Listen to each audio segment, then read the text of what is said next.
biasa juga disebut dengan implementasi dari planning yang sebelumnya sudah kita tentukan di awal. Jadi urutannya setelah kita sebagai project manager sudah melakukan planning beserta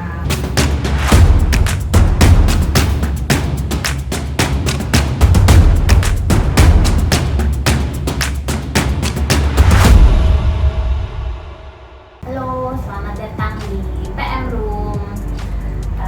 Kenalkan, kembali lagi bersama kami berdua. Saya Rizka sebagai PM di Refactory dan rekan saya, aku Galuh sebagai project manager juga di Refactory.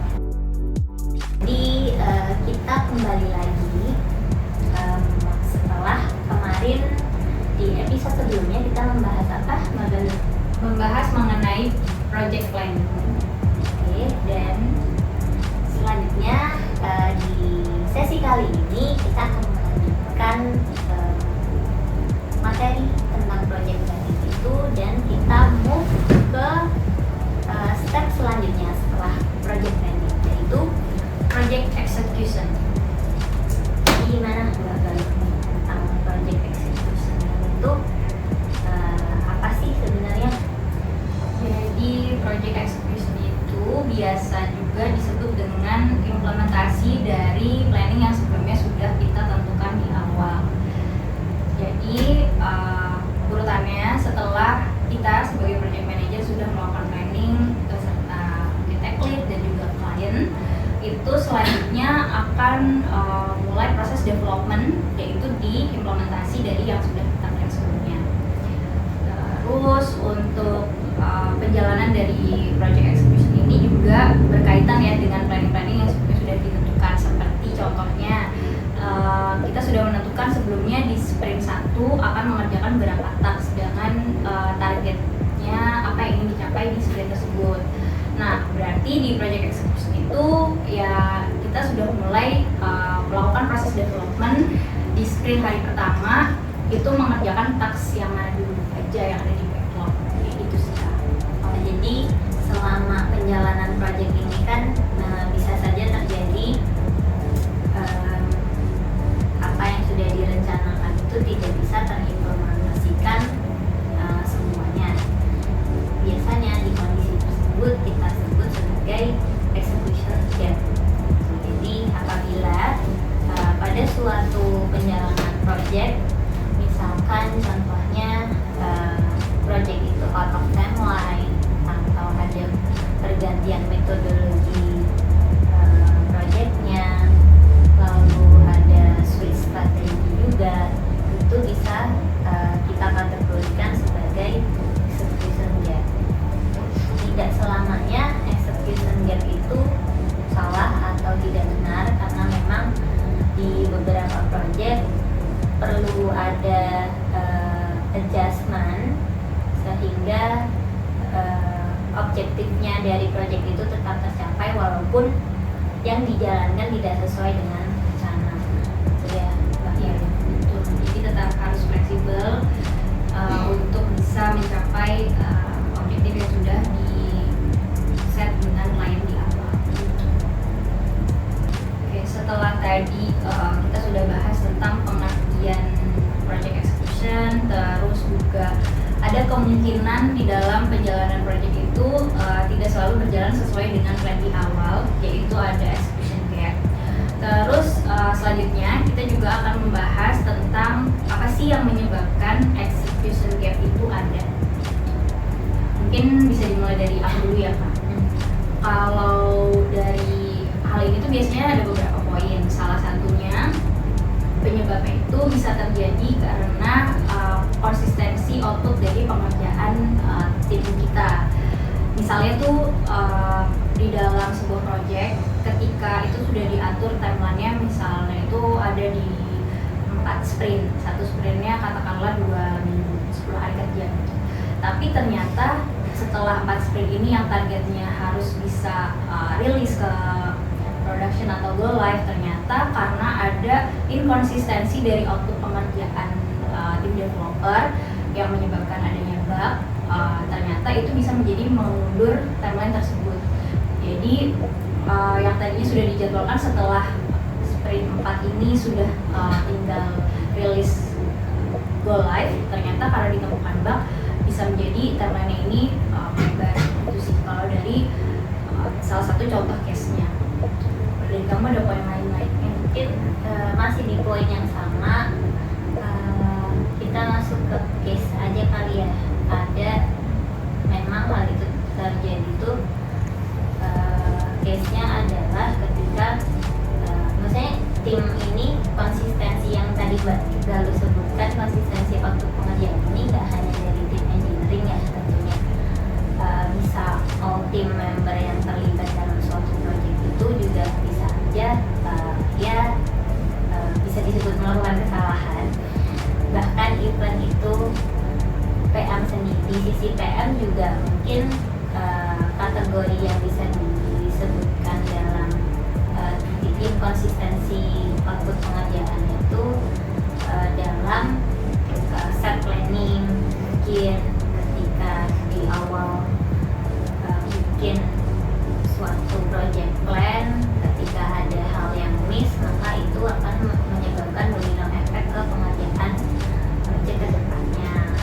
Lalu juga misalkan kalau dari sisi PM ada miskomunikasi antara PM atau tim produk atau ke tim engineeringnya, sehingga pas yang seharusnya di plan bisa selesai, kalau di salah satu area ada adjustment, dan adjustment itu tanpa diketahui oleh semua tim, itu juga akan mengubah timeline pengerjaan lagi. Akan ada effort yang dikeluarkan ulang sehingga ya out of timeline lah paling ujung.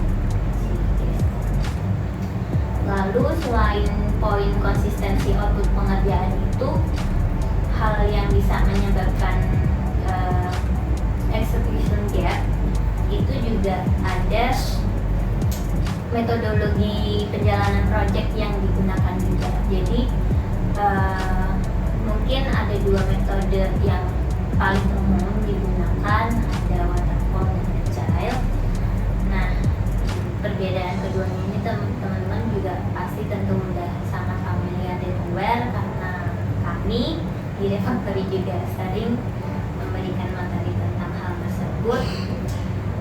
Jadi misalkan di suatu proyek itu di awal di planning untuk menggunakan metode agile, namun dalam penjalanannya ada mix dengan metode waterfall. Nah itu juga bisa dibilang ada baiknya, karena memang mungkin kebutuhan untuk kita bisa achieve goals dari target tersebut memang menggunakan hybrid dari kedua metode tersebut, tapi ada dampak buruknya juga ke timnya ya. Jadi apabila tim kita itu kurang aware dan kurang adaptif ketika switching metode, itu juga akan menimbulkan stabilitas dalam tim gitu. Mungkin ada yang merasa bingung kenapa di plan kita pakai agile tapi dalam aktualnya pakai waterfall, atau mungkin ada yang dia terpaku hanya atau familiar dengan satu metode aja.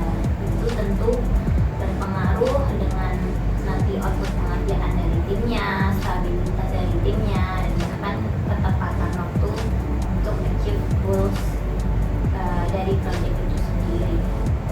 Terus sih, lalu ada tambahan mungkin di poin kedua ini. Paling kalau tambahannya sesuai dengan pengalaman yang pernah ada di tim aja kan, kayak misalnya tim di salah satu proyek itu menggunakan metodologi agile, otomatis semua anggota itu harus siap kalau di tengah-tengah perjalanan sprintnya itu mungkin saja akan ada yang di take out ataupun yang tadinya sudah di plan 10 task itu dari 10-10-nya pun bisa menjadi diganti dengan task yang lain yang ternyata itu memang lebih dibutuhkan dari segi bisnis, perlu di-achieve lebih dulu dari sisi klien. Karena kita juga client oriented di sini, kita juga pasti mendengarkan dari sisi klien. Yang penting kita tetap mengkomunikasikan kemungkinan-kemungkinan yang bisa terjadi ketika ada salah satu task yang di take out atau ada perubahan flow ketika itu sudah mulai proses development gitu kan. Yang penting komunikasi itu selalu berusaha untuk dijaga dan disampaikan semuanya secara terbuka, baik itu ke klien dan juga ke seluruh tim. Jadi tidak akan ada mispersepsi atau misalnya dari sisi tim internal kita juga dari developer jadi merasa sudah prepare tapi ternyata itu di take out gitu. Jadi perlu ada penjelasan itu. Mungkin bisa digunakan pada saat daily meeting, tetap ada komunikasi seperti itu, terus dibuat checkpoint dengan klien untuk melakukan check progress dan juga menginformasikan di saat meeting besar. Terus mungkin ada satu lagi tambahan poin ya yang bisa kita share juga. Apa sih yang bisa menjadi penyebab dari execution gap? Yaitu blocker dari eksternal. Mungkin kalau untuk poin yang ini banyak terjadi di project-project yang joint development. Artinya memang kita melibatkan tim luar dari developer sendiri untuk bergabung atau sama-sama mengerjakan satu project. Nah, kalau blocker eksternal ini ada banyak hal sih ya yang bisa menjadi blocker.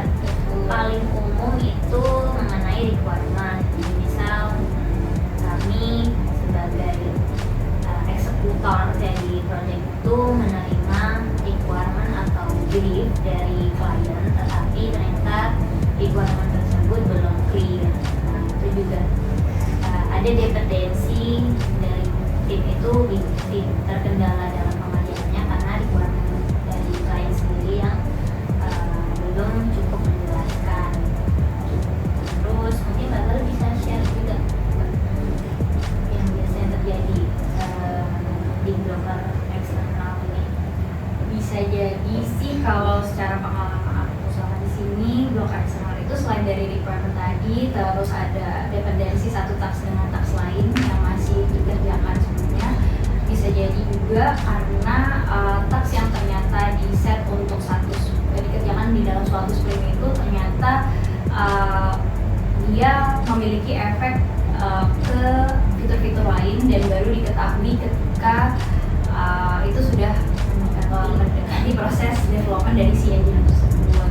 Jadi dari klien baru menyadari bahwa task tersebut ternyata berdampak besar dengan fitur yang lain. Jadi itu perlu di-adjust, mungkin dari sisi fitur yang sebelumnya perlu di-adjust dulu baru bisa mengerjakan task tersebut. Nah, maka dari itu kita sebagai PM juga sebenarnya sangat penting atau perlu untuk punya skill manajemen risk untuk meminimalisir hal-hal yang tidak diinginkan terjadi.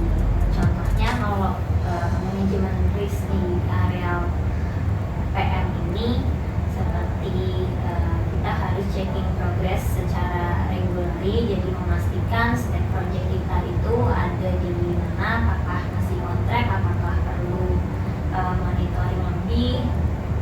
Lalu yang poin kedua itu kita juga harus bisa melakukan dokumentasi project dengan baik dan lengkap. Dokumentasi project ini mungkin bisa termasuk juga ke report progress atau ticketing atau dokumen lain yang diperlukan dalam pencatatan project supaya kita sebagai PM juga mudah untuk tracking project dan melakukan reporting ke pihak-pihak yang bersangkutan. Dan selain itu juga kita harus bisa selalu punya plan B. Jadi harus adaptif dan solutif.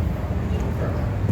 Oke, dari execution gap ini bisa saja kan terjadi di dalam perjalanan suatu proyek dan semoga dengan melakukan tips-tips yang tadi sudah kita share bisa meminimalisir efek yang bisa terjadi di perjalanan project dari teman-teman gitu.